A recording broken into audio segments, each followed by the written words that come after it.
The question is that the mole fraction of a solute in a solution is 0.1 at 219 at Kelvin. The molarity of the solution is the same as its molarity. The density of the solution is 298 Kelvin, and the density is a given, and the ratio of the molecular weight and the solute and solvent.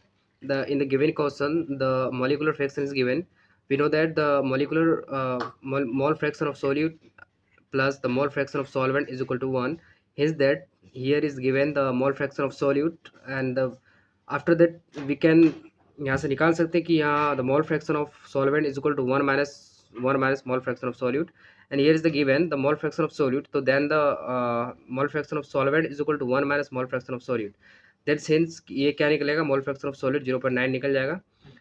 तो इसके बाद हमें क्या दिया हुआ कि density is given, तो density दिया हुआ कि डेंसिटी दिया हुआ हमको. उसके बाद क्या दिया हुआ, और एक कंडीशन इज गिवन दैट कि the molarity and the molarity are the same. Understand. जैसे ये तुम्हारा जैसे साहिल यहाँ देखो कि ये जो तुम्हारा क्वेश्चन है, तो यहाँ पे दिया हुआ है कि मोलरिटी और मोलरिटी जो दोनों दिया हुआ कंडीशन, ठीक है. अब यहाँ देखो ये दिया हुआ कंडीशन मोलरिटी और मोलरिटी.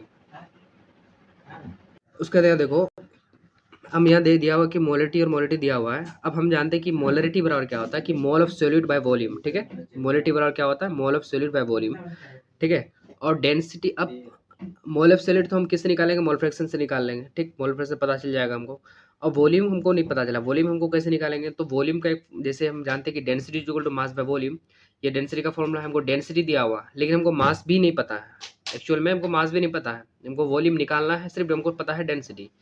तो ऐसे अगर करेंगे तो अगर वॉल्यूम को ऊपर लेके आएंगे, डेंसिटी को नीचे चले आएंगे, तो क्या आ जाएगा, वॉल्यूम क्या आ जाएगा, volume is equal to mass by density. ठीक है, इतना हो गया. उसके बाद देखो मान लिया कि एज्यूम किए कि m1 is equal to the molecular mass of solute and m2 is the molecular mass of solvent. ठीक है, ये हो गया मॉलिक्यूलर मास ऑफ सॉल्यूट और मॉलिक्यूलर मास ऑफ सॉल्वेंट. यानी कि एम ये एज्यूम किए हमको, जैसे वॉल्यूम बराबर क्या होता है कि मास बाय डेंसिटी, और ये मास क्या होगा, सॉल्यूशन का मास होगा. यानी कि किसी भी सॉल्यूशन में क्या होता है, सॉल्यूशन में सॉलिड और सॉल्वेंट रहता है. यानी कि जितना सॉलिड का मास होगा और सॉल्वेंट का मास होगा, दोनों अगर मिला देंगे तो क्या निकलेगा, सॉल्यूशन का मास निकल जाएगा. तो इससे हमको क्या पता चल जाएगा, अब तो मास वॉल्यूम बराबर मास इज इक्वल टू क्या आ जाएगा, mass mass of solid plus mass of solvent is equal to mass of solution. तो हमको मास ऑफ सॉल्यूशन तो मिल जाएगा, लेकिन हमको ये नहीं पता है कि मास ऑफ सॉलिड कितना है, ये भी नहीं पता है कि मास ऑफ सॉलिड कितना और मास ऑफ सॉल्वेंट कितना है. लेकिन हमको ये तो पता है कि mole is equal to the given weight by molecular weight, हमको ये पता है. तो हम यहाँ से गिवन वेट निकाल सकते हैं कि given weight is equal to molecular weight into the mole. हमको, और यहाँ मोलिकुलर वेट हमको हमको m1 माने हैं, मोलिकुलर वेट को क्या माने, m1 माने हैं, और m1 को मोलिकुलर मास ऑफ सॉलिड माने हैं, m2 को मोलिकुलर मास ऑफ सॉल्वेंट माने हैं. ठीक है, यानी कि मोलिकुलर वेट हम दोनों का मान लिए, सॉल्वेंट और सॉलिड का. हमको निकालना क्या है, मोलिकुलर ये गिवन वेट निकालना है. गिवन वेट किसका, सॉलिड का और सॉल्वेंट का. अगर गिवन वेट मास सॉलिड का और सॉल्वेंट का पता चल जाएगा तो हमको गिवन वेट सॉल्यूशन का कितना वेट है ये पता चल जाएगा. तो इसका मतलब ये है कि given weight is equal to molecular weight into mole. ठीक है, वही हम किया कि जैसे वॉल्यूम में mole into molecular weight of solid plus the mole of solvent into the molecular weight of solvent divide by क्या, डेंसिटी. डेंसिटी क्या, 2 है. अब यहाँ पे हम डिवाइड इसलिए 100,000 से किए हैं कि उसको ग्राम पर लीटर में, क्योंकि ऐसे ग्राम पर क्या हो जाएगा, मिलीलीटर पे आ जाएगा. तो हमको क्या निकालना है हमको, क्योंकि ये जो मोलरिटी है, मोलरिटी हमको उसका सिंबल क्या होता है, उसका मोल पर लीटर हमको चाहिए. तो इसको हम ये यूनिट बराबर करने के लिए इसलिए हम डिवाइड बाय 1000 किए. ठीक है, इतना समझ में आ गया साहिल. उसके बाद देखो कि मोलरिटी इज इक्वल टू क्या दिया हुआ है, मोलरिटी अब जैसे वॉल्यूम हो गया, तो मोलरिटी बराबर क्या होता है, mole of solid by volume. तो मोल ऑफ सॉलिड क्या है, 0.1. उसके बाद क्या दिए, वॉल्यूम तो नीचे आ जाएगा, वॉल्यूम नीचे आ जाएगा, ये वाला नीचे, ये कंडीशन ऊपर वाला ये वाला नीचे आ जाएगा, और ये वाला जो है ऊपर चले जाएगा. यानी कि 2 इंटू 1000 ऊपर चले जाएगा. ठीक है, ये हो गया. उसके बाद ये तो निकल गया, मेरा मोलरिटी निकल गया. अब निकालना है क्या, मोलरिटी निकालना है. तो मोलरिटी का मोलरिटी का क्वेश्चन क्या होता है, फॉर्मूला क्या होता है कि mole of solute by mass of solvent. ठीक है, मास of solute, mole of solute, mole of solute कितना, मोल ऑफ सॉल्यूट जितना मोलरिटी का मोल कितना होगा, जो इतना ही मोलरिटी में सॉल्यूट होगा, क्योंकि सॉल्यूट तो सेम है ना, सॉल्यूट तो सेम है, तो मोल जितना मतलब मोल सॉल्यूट का यहाँ पे होगा उतना मोल सॉल्यूट का वहाँ पे होगा.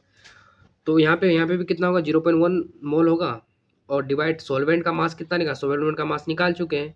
जैसे यहाँ निकली, जैसे यहाँ लिखे हैं वॉल्यूम निकालने के लिए मास ऑफ सॉल्वेंट, तो मास ऑफ सॉल्वेंट की जगह हम क्या लिखे हैं, तो m 0.9 into 0.9 mass of solvent की जगह, जिसको पहले मिटा देते हैं हम, जैसे यहाँ देखो मास ऑफ सॉल्वेंट, ये है मास of solvent, mass of solvent की जगह हम क्या लिखे हैं 0.9 इंटू m2, m2 को क्या माने मोलिकुलर मास, ये 0.9 क्या है, ये तुम्हारा 0.9 इंटू m2 को क्या माने मास ऑफ सॉल्वेंट, तो ये मास ऑफ सॉल्वेंट लिख दिए।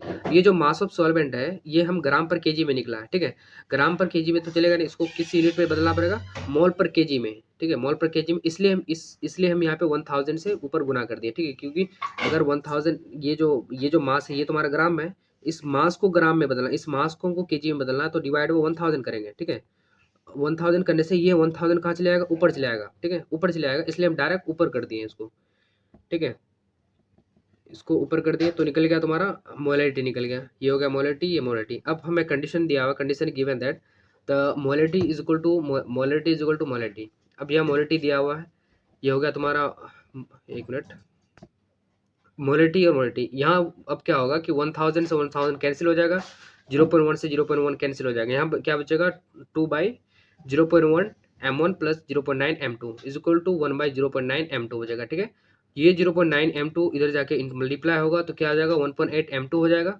और यहाँ आपका एज इट इज यहाँ का 1 से मल्टीप्लाई करेंगे उतना ही रहेगा, यानी कि 0.1 m1 प्लस 0.9 m2 रहेगा, ठीक है। उसके बाद क्या होगा, ये जो 0.9 m2 है और ये जो 8 इधर है 1.8 m2, ये 0.9 m2 इधर जाएगा माइनस हो जाएगा, तो कट बचेगा क्या 0.9 m2 बचेगा, और इधर क्या बचेगा 0.1 m1 बचेगा। तो हमको क्या मांगा, तो m1 हम पहले क्या मान चुके हैं, जैसे इधर हम m1 को क्या मान चुके हैं the molecular mass of solute, और m2 को क्या मान चुके मोलिकुलर मास ऑफ सॉल्वेंट, ठीक है, ये दोनों मान चुके हैं, ये दोनों मान चुके, तो हम यहाँ जैसे इसको ये करेंगे m1/m2 करेंगे तो निकल जाएगा 9.1, और हमको वही निकालना ही है क्योंकि मोलिकुलर मास ऑफ सॉलिड बटा मोलिकुलर मास ऑफ सॉल्वेंट हमको निकालना ही था। यानी कि पहले सबसे पहले क्या करना है कि पहले गिवन डाटा दिया हुआ है, गिवन हमको क्या दिया हुआ है कि molecular mass of mole fraction दिया हुआ, तो मोल फ्रैक्शन का फॉर्मूला क्या था, mole fraction of solid plus mole fraction of the solvent is equal to 1, and hence that given if the one volume, if अगर इसका जो एक अगर पता चल जाए, किसी भी अगर मोल फ्रैक्शन का सॉल्यूट पता चल जाए तो मोल फ्रैक्शन सॉल्यूशन निकाल सकते हैं, इसके इजीली, ठीक है, इजीली फाइंड, इजीली पता कर सकते हैं। और डेंसिटी से हमको एक डेंसिटी से हम क्या निकाल लिए, वॉल्यूम हमको निकालना था, क्योंकि वॉल्यूम इसलिए निकाले क्योंकि हमको मोलरिटी पता करना था, क्योंकि इस क्वेश्चन में क्या है कि अगर मोलरिटी और मोलरिटी को निकाल के उन दोनों को सिमिलर कर दो और जो कटेगा उसको काट दोगे तो आराम से इससे निकल जाएगा, ठीक है, m1 m2 निकल जाएगा। ये होगा तुम्हारा आंसर। इसका अगर रेशियो लास्ट में क्या पूछा कि रेशियो पूछा, तो रेशियो वही हो गया तुम्हारा, ratio 9:1 is that is answer, ठीक है।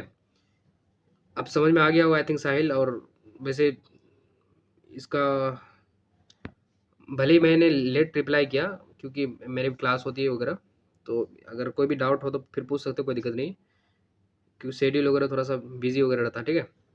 वैसे भी कोई डाउट हो तो पूछ सकते हो। वैसे इसमें कोई क्वेश्चन खास नहीं, जो पहले वाला था जो फिजिक्स का क्वेश्चन था वो बेसिक मैथमेटिक्स का था, ठीक है, ये भी तुम्हारा मॉल कंसेप्ट से ही ये तुम्हारा क्वेश्चन है, और अगर आगे कोई क्वेश्चन हो तो कोई दिक्कत है पूछ सकते हो, ठीक है। फिर इतना देखना इसका जो रेशियो मेन जो क्या तुम्हारा ये क्या पूछा, ratio of the molecular weight, ठीक है, सॉल्वेंट और सॉल्वेंट का रेशियो पूछा है, क्वेश्चन में कुछ है नहीं वैसे आई थिंक, ठीक है। फिर